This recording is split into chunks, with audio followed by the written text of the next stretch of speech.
When I was a little girl, my mom used to make a biscuit that she called an emergency biscuit.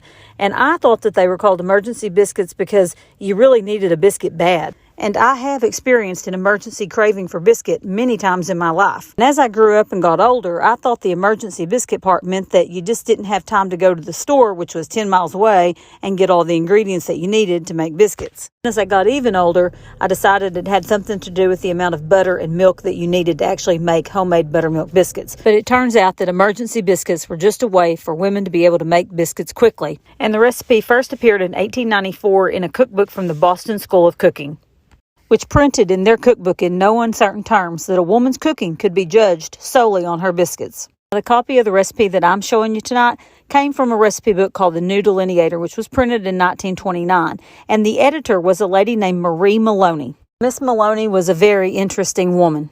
She was recorded to be one of the first women editors of a magazine in the history of the United States. She's also said to be the first woman to have ever received a seat in the Senate Press Gallery. When she learned that Marie Curie could not afford any radium, she set out on a national campaign to raise the $100,000 required to obtain a gram of radium. I'm not going to lie, true homemade buttermilk biscuits with a full stick of butter and a cup of buttermilk cannot be beat. But if you are having a true emergency biscuit crisis, these will do in a pinch. I say bring this old recipe past to present.